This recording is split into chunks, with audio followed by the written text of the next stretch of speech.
قال المؤلف رحمه الله تعالى ونفعنا بعلومه. اللهم صل وسلم على سيدنا محمد الفاتح الخاتم الرسل الكامل الرحمة الثامل وعلى آله وأصحابه عدد معلومات الله بدوام الله صلاة تكون لك يا ربنا رضاء ولحقه أداء ونسألك به من الرفيق أحسنه ومن الطريق أسهلا ومن العلم أنفعا ومن الرزق أطيبه وأوسعه. اللهم أخرجنا من ظلمات الوهم وأكرمنا بنور الفهم وافتح علينا أبواب العلم وزينا بالأخلاق الحسنة والحلم بنور معرفتك يا أرحم الراحمين والحمد لله رب Bismillahirrahmanirrahim. Faslun ay hada faslun utawi ikilaiki iku fasal sawiji fi bayani miftahil jannah ing dalam martelakeun kuncine surga. Wahya lan utawi ya miftahul jannah kalimatut tauhid iku kalimat tauhid wa kalimatul ikhlas lan kalimat al-ikhlas wa kalimatun najat lan kalimat keselamatan wa qad dzukirat lan teman-teman dan sebut ya kabeh fil qur'ani ing dalam al-Qur'an fi sab'atin wa thalathina mawdi'an ing dalam 7 lan 30 mawdi'an apane panggonane. Qalal musannifu ismucap sapa musannif rahimahullahu ta'ala muga-muga aweh rahmatu ing musannif sapa Allah ta'ala ing lafaz wa ma'na la ilaha illallah la ma'buda bihaqqin ay kainin fil wujudi illallah ay la yastahiqqu ay yadhilla lahu kullu syai'in illallah. Hadirin kaum muslimin jamaah salawat yang dimuliakan Allah subhanahu wa ta'ala.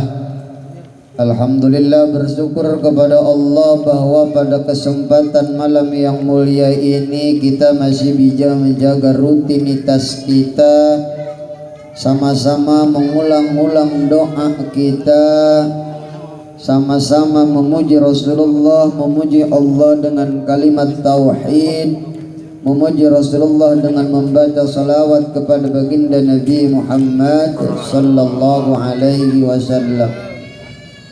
Maka pada kesempatan ini sedikit saya akan membahas karya Syekh Nawawi Tanara Al-Bantani mengenai tentang kuncinya surganya Allah subhanahu wa ta'ala. Maka kata beliau, wahya kalimatut tauhid, maka kuncinya surga adalah kalimat tauhid. Kalimat tauhid berarti kalimat la ilaha. Maka orang yang sering talazzum, orang yang istiqamah, orang yang selalu kontinu mendawamkan kalimat la ilaha illallah, berarti dia sudah mempunyai kuncinya. Maka setiap pintu gerbang otomatis tentu akan ada kuncinya. Sama halnya seperti akhir kehidupan manusia, finishnya adalah surga dan neraka. Maka tentu surga dan neraka ini masing-masing mempunyai kunci. Maka kunci untuk menggapai surga tersebut adalah kalimat tauhid, kalimat la ilaha illallah. Gampang bener ya, ngucapinnya mah gampang. Kita bedah nih la ilaha illallah. Nah, apa sih makna la ilaha illallah ini? Wa makna la ilaha illallah secara terjemaah tekstual Indonesia yang artinya tidak ada Tuhan selain Allah. Itu secara tekstual ya, secara tekstual terjemaah bahasa Indonesia bahwa la ilaha illallah artinya tidak ada Tuhan selain Allah. Maka tentu akan berbeda ketika kita zikir kalimat Tuhan. Ilah itu artinya Tuhan, Tuhan itu berarti umum. Setiap yang umum berarti apa saja bisa menjadi Tuhan. Apa saja bisa menjadi Tuhan. Kita punya perusahaan itu sampai sibuk melalaikan kita kewajiban perintah Allah. Sholat 5 waktu misalnya, tidak jauh beda, itu kita mentuhankan kerjaan. Itu namanya Tuhan. Jadi sifat Tuhan itu seperti itu. Maka makna la ilaha illallah tafsirnya la ma'buda bihaqqin. Tafsirnya nih bagi kita yang awam. La ma'buda bihaqqin. Tidak ada dat yang disembah bihaqqin ay kainin. Bihaqqin dengan sebenar-benarnya, kainin yang ada fil wujudi di dalam wujudnya, illallah terkecuali Allah subhanahu. Nah, jadi ketika kita mengucapkan kalimat la ilaha illallah, hati paham tentang makna itu, ya, bahwa sesembahan yang ada di dunia ini, maka jika manusia sudah mantap la ilaha illallahnya, dibawa pun kemana, bergaul dengan siapapun, tinggal di tempat apapun, dia tidak akan goyang ibadah kepada selain Allah.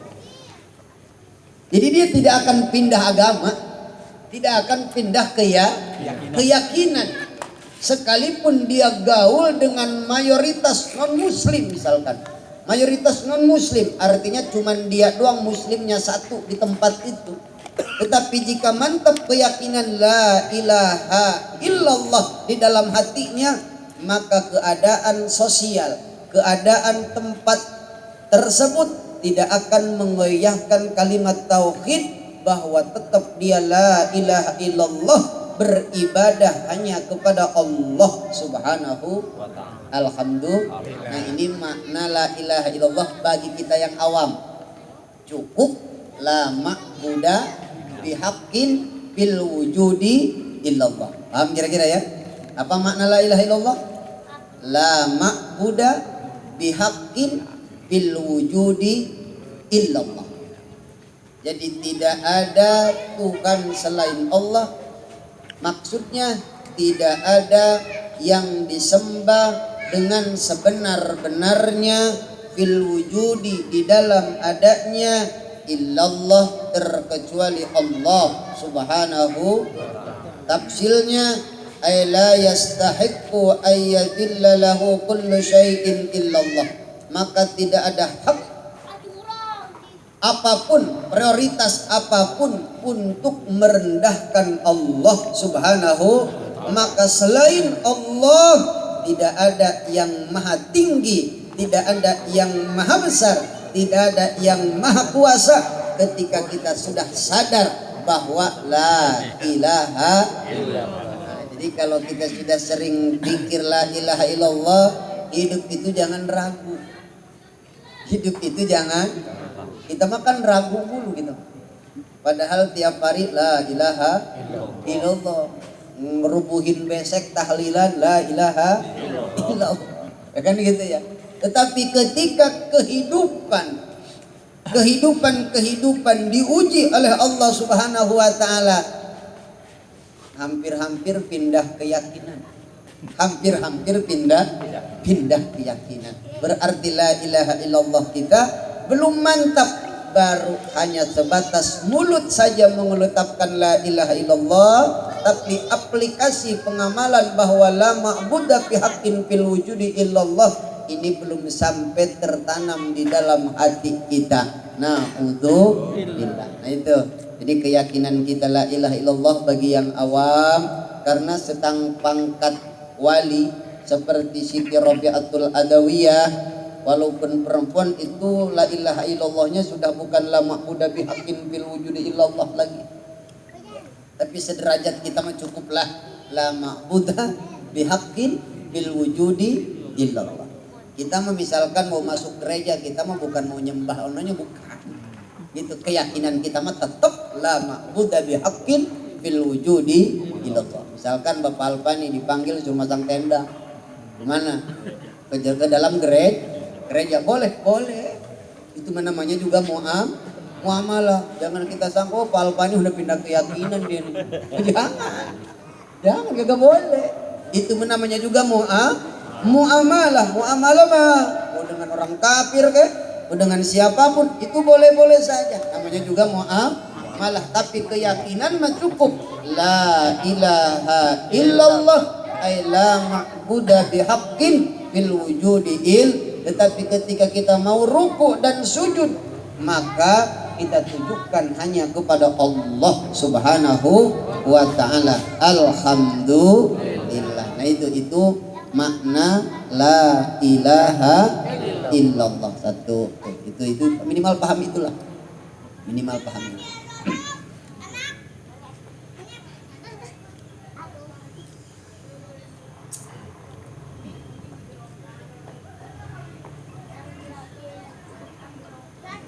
Terus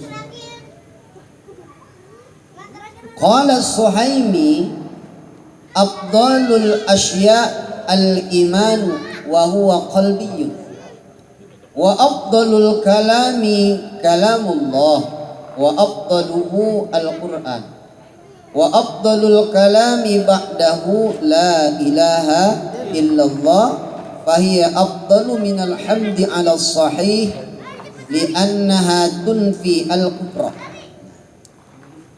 Maka Imam Suhaimi berpendapat, kata Imam Suhaimi, seutama-utamanya perkara adalah iman kepada Allah. Seutama-utamanya perkara ialah iman.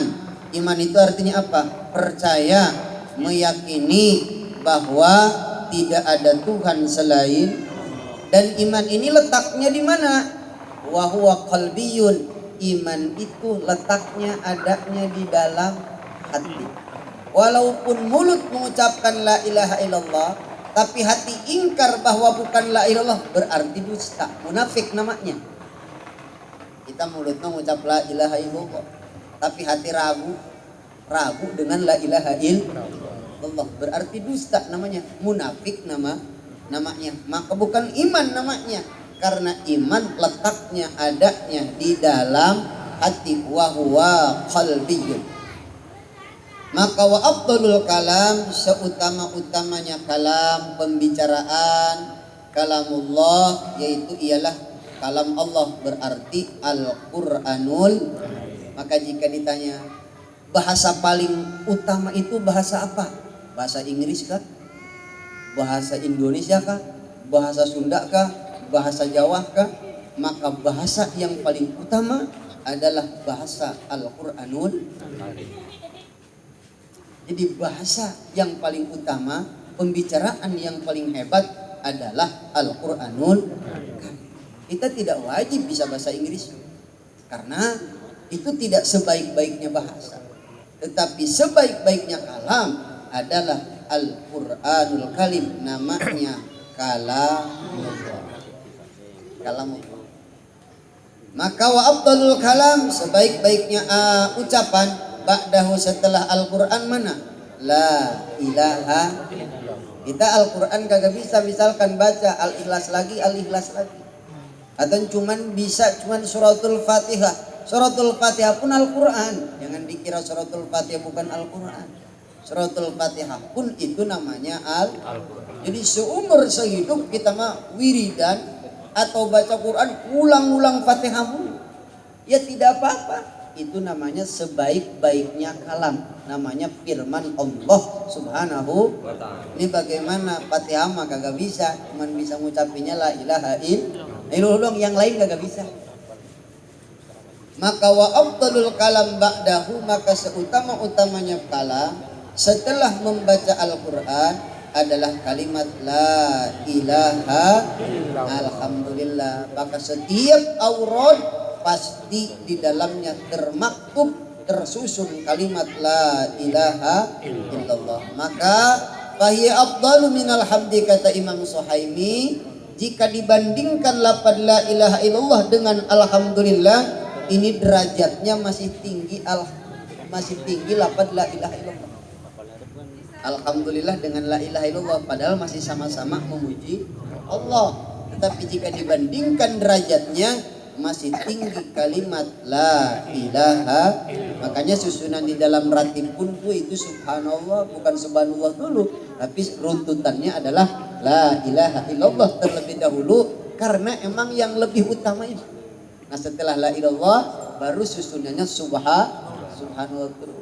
Nah itulah para ulama menyusun satu dzikiran, amalan-amalan, yang mana amalan-amalan itu adalah kalimat tauhid, yang kita tahu oh ternyata apa yang kita baca adalah miftahul jannah, kuncinya surga. Miftahul jannah la ilaha illallah.